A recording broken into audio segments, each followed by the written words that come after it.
அன்பு நேயர்களுக்கு கனிவான வணக்கம்.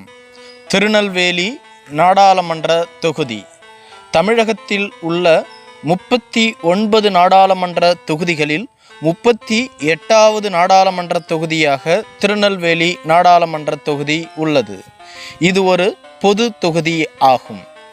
திருநெல்வேலி பெயர் காரணம், நெல்லையப்பருக்கு படைக்க இருந்த நெல் காய வைக்கும் பொழுது திடீரென மழை பெய்ததாகவும், கடவுளுக்கு படைக்க இருக்கும் நெல் நனைந்துவிடக்கூடாது என்பதற்காக கடவுளே அந்த இடத்தில் மட்டும் மழை பெய்யாமல் குடை போன்று காத்து நின்றதால் நெல்லுக்கு வேலியிட்டதால் நெல்வேலி என்ற பெயர் வந்ததாகவும், பின்பு அடைமொழியாக திரு சேர்க்கப்பட்டு திருநெல்வேலி என்று மாறியதாகவும் கூறப்படுகிறது. திருநெல்வேலி பாண்டியர்களின் ஆட்சிக்கு உட்பட்ட பகுதியாக பலகாலம் இருந்துள்ளது. 8ஆம் நூற்றாண்டிலிருந்து 12ஆம் நூற்றாண்டுகள் வரையிலும் சோழர்களின் ஒருங்கிணைந்த பகுதியாக திருநெல்வேலி சீமை இருந்துள்ளது. பிற்கால பாண்டியர்களினுடைய தலைநகராக திருநெல்வேலி தென்காசி பகுதிகள் விளங்கி உள்ளன. 14ஆம் நூற்றாண்டிற்கு பின்பு நாயக்கர்களினுடைய கட்டுப்பாட்டின் கீழ் திருநெல்வேலி சென்றது. நாயக்கர்களால் பிரிக்கப்பட்ட 72 பாளையங்களில் ஒரு பாளையமாக திருநெல்வேலி சீமை இருந்துள்ளது. இறுதியாக ஆங்கிலேயர்களினுடைய கட்டுப்பாட்டில் திருநெல்வேலி வந்தது. திருநெல்வேலி பகுதிக்கு வளம் கொழிக்கக்கூடிய குற்றாலம் அருவி, தாமிரபரணி போன்ற சிறப்புமிக்க பகுதிகள் திருநெல்வேலியில் காணப்படுகின்றது. திருநெல்வேலி நாடாளுமன்ற தொகுதி 1952ஆம் ஆண்டு நிறுவப்பட்டது. திருநெல்வேலி நாடாளுமன்ற தொகுதிக்கு உட்பட்ட சட்டமன்ற தொகுதிகளாக இருப்பவைகள் ஆலங்குளம், திருநெல்வேலி, அம்பாசமுத்திரம், பாளையங்கோட்டை, நாங்குநேரி, ராதாபுரம் போன்ற தொகுதிகள் ஆகும். இதனால் வரையில் திருநெல்வேலி தொகுதியில் வெற்றி பெற்ற வேட்பாளர்கள் 1952, 1957 என்ற இருமுறையும் காங்கிரஸ் கட்சியின் சார்பில் திரு பி.டி. தாணுபிள்ளை அவர்கள் வெற்றி பெற்றுள்ளார். 1962ஆம் ஆண்டு காங்கிரஸ் கட்சியின் சார்பில் திரு முத்தையா அவர்கள் வெற்றி பெற்றுள்ளார்கள். 1967ஆம் ஆண்டு சுதந்திர கட்சியின் சார்பில் திரு எஸ். சேவியர் அவர்கள் வெற்றி பெற்றுள்ளார்கள். 1971ஆம் ஆண்டு இந்திய கம்யூனிஸ்ட் கட்சியின் சார்பில் திரு ஏ.எஸ். முருகானந்தம் அவர்கள் வெற்றி பெற்றுள்ளார்கள். 1977ஆம் ஆண்டு அதிமுகவின் சார்பில் திரு ஆலடி அருணா அவர்கள் வெற்றி பெற்றுள்ளார்கள். 1980ஆம் ஆண்டு திமுகவின் சார்பில் திரு டி.எஸ்.ஏ. சிவப்பிரகாசம் அவர்கள் வெற்றி பெற்றுள்ளார்கள். 1984, 89, 91 என்ற 3 முறையும் அதிமுகவின் சார்பில் திரு கடம்பூர் ஆர். ஜனார்த்தனன் அவர்கள் வெற்றி பெற்றுள்ளார்கள். 1996ஆம் ஆண்டு திமுகவின் சார்பில் திரு டி.எஸ்.ஏ. சிவப்பிரகாசம் 2வது முறையாக இங்கு வெற்றி பெற்றுள்ளார்கள். 1998ஆம் ஆண்டு அதிமுகவின் சார்பில் திரு ஆர். ஜனார்த்தனன் அவர்கள் 4வது முறையாக இங்கு வெற்றி பெற்றுள்ளார்கள்.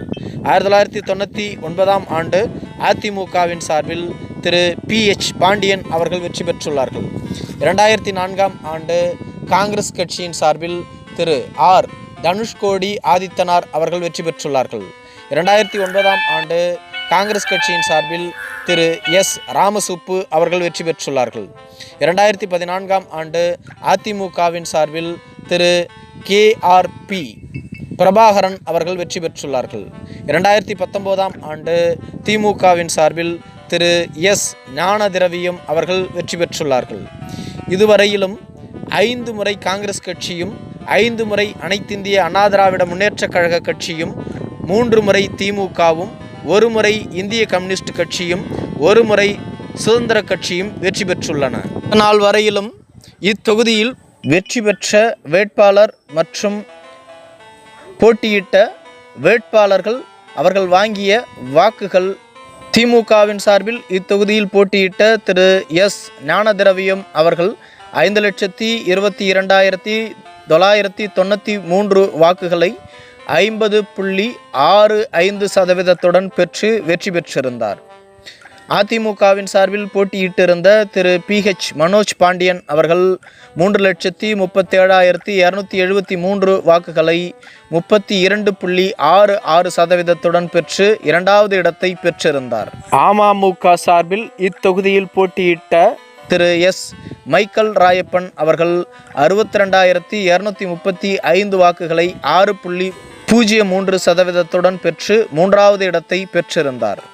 நாம் தமிழர் கட்சியின் சார்பில் இத்தொகுதியில் போட்டியிட்டிருந்த திருமதி P. சத்யா அவர்கள் 49,935 வாக்குகளை 4.84% பெற்று நான்காவது இடத்தை பெற்றிருந்தார்.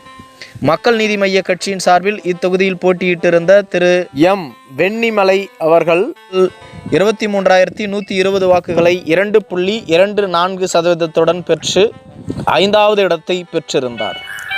திருநெல்வேலி மக்களவை தொகுதியில் உள்ள மொத்த வாக்காளர்கள் 16,42,305, பெண் வேட்பாளர்கள் 8,39,863, ஆண் வேட்பாளர்கள் 8,02,293, மூன்றாம் பாலின வாக்காளர்கள் 149.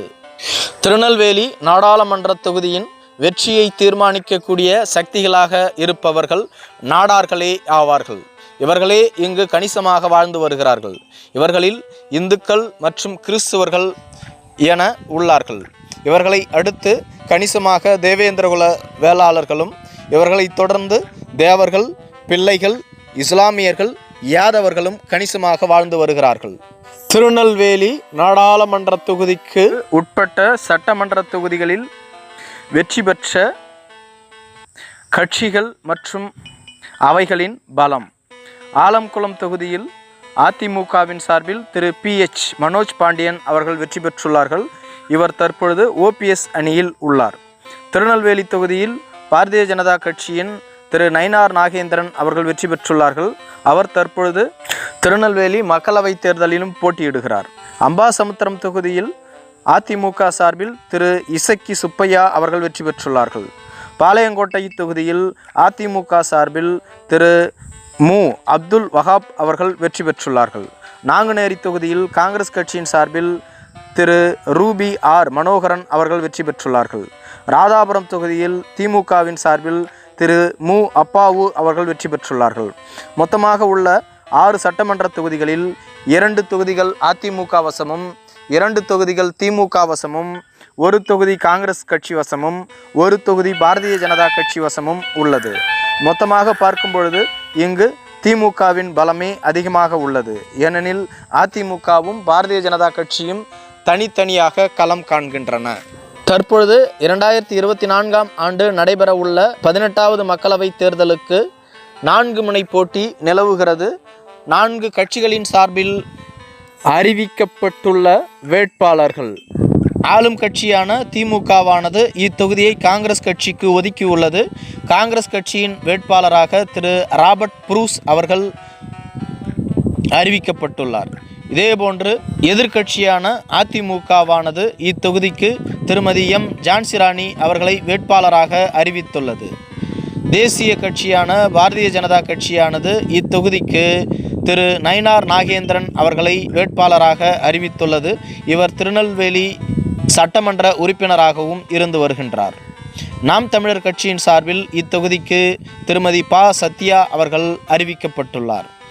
தற்பொழுது இந்த 4 வேட்பாளர்களில் காங்கிரஸ் கட்சியின் திரு ராபர்ட் புரூஸ் அவர்களுக்கும், பாரதிய ஜனதா கட்சியின் திரு நயினார் நாகேந்திரன் அவர்களுக்குமே நேரடி போட்டி நிலவும் என்று கூறப்படுகிறது.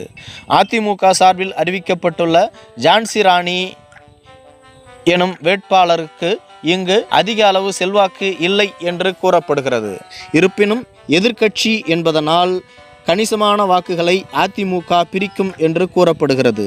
இதேபோன்று நாம் தமிழர் கட்சி சார்பில் இங்கு அறிவிக்கப்பட்டுள்ள வேட்பாளரும் 5% வாக்கு வங்கியை கொண்டுள்ளார் சென்ற முறை போட்டியிட்டு. எனவே நாம் தமிழர் கட்சியும் 50,000 வாக்குகளை பிரிக்கும் என்பதில் ஐயமில்லை. இறுதி முடிவு மக்கள் கையில் உள்ளது. நன்றி.